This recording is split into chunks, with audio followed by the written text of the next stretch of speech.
Saya Tara Yohanda Areza akan menjelaskan mengenai distribusi pendapatan. Yang pertama adalah konsep moral Islam dalam sistem distribusi. Islam mengarahkan mekanisme berbasis moral spiritual dalam pemeliharaan keadilan sosial pada setiap aktivitas ekonomi. Karena ketidakseimbangan distribusi kekayaan adalah hal yang mendasari hampir semua konflik individu maupun sosial. Upaya pencapaian manusia akan kebahagiaan membimbing manusia untuk menerapkan keadilan ekonomi yang dapat menyudahi kesengsaraan. Hal tersebut akan sangat sulit dicapai tanpa adanya moralitas dan kedisiplinan dalam mengimplementasikan sikap moral. Ini menerjemahkan konsep moral sebagai endogen dalam ekonomi. Merespon laju perkembangan pemikiran ini, yang harus dilakukan adalah yang pertama, mengubah pola pikir atau mindset dan pembelajaran mengenai nilai-nilai Islam. Yang kedua adalah lepas dari ketergantungan terhadap orang lain atau pihak lain.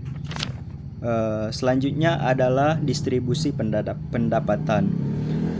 Konsep kapitalis dalam permasalahan distribusi adalah kepemilikan pribadi. Makanya, permasalahan yang timbul adalah adanya perbedaan mencolok pada kepemilikan, pendapatan, dan harta. Milton dalam bukunya menulis, kapitalisme merupakan sebuah sistem organisasi ekonomi yang dicirikan oleh hak milik privat atas alat produksi dan distribusi, dan pemanfaatannya untuk mencapai laba dalam kondisi yang sangat kompetitif.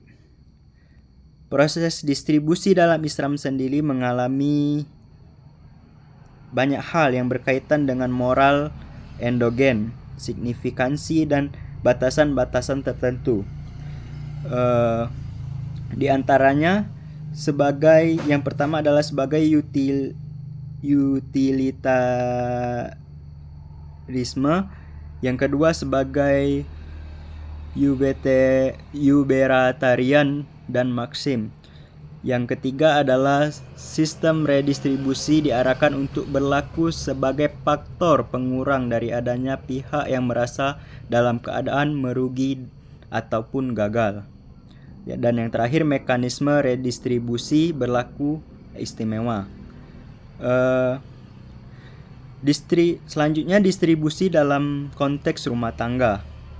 Mengingat nilai Islam adalah faktor endogen dalam rumah tangga seorang muslim, haruslah dipahami bahwa seluruh proses aktivitas ekonomi di dalamnya harus dilandasi legalitas halal dan haram. Distribusi pendapatan dalam konteks rumah tangga akan sangat terkait dengan terminologi sedekah. Pengertian sedekah di sini bukan berarti sedekah dalam konteks terminologi Al-Quran. Maksud dari sedekah di sini adalah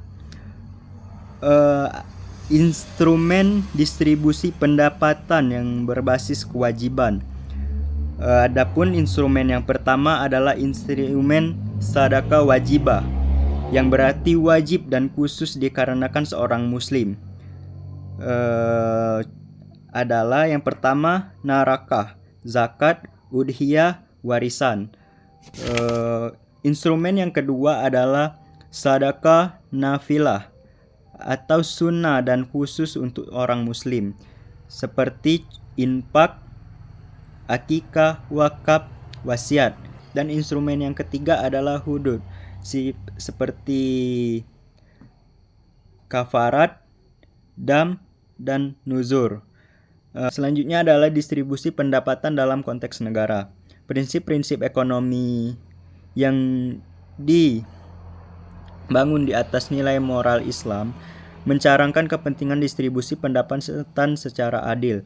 Para sarjana muslim banyak membicarakan objektivitas perekonomian berbasis Islam pada level negara.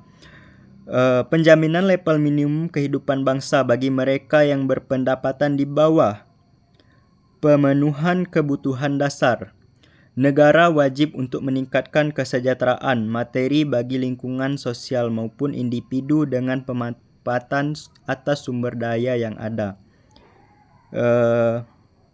Yang pertama adalah pengolahan sumber daya. Dalam pengolahan sumber daya yang tersedia, pemerintah harus mampu mendistribusikan secara baik atas pemanfaatan sumber daya. Yang kedua adalah kompetisi pasar dan redistribusi sistem. Perspektif teori ekonomi menyatakan bahwa pasar adalah salah satu mekanisme yang bisa dijalankan oleh manusia untuk mengatasi problem ekonomi yang terdiri atas produksi, konsumsi, dan distribusi.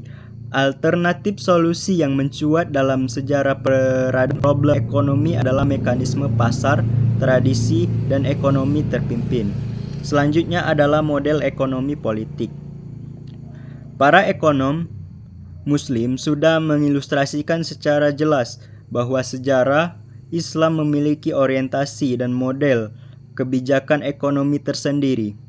Model kebijakan ekonomi politik Islami yang bersifat statis dan berkembang pada waktu yang bersamaan. Mungkin demikianlah materi yang dapat saya sampaikan. Terima kasih.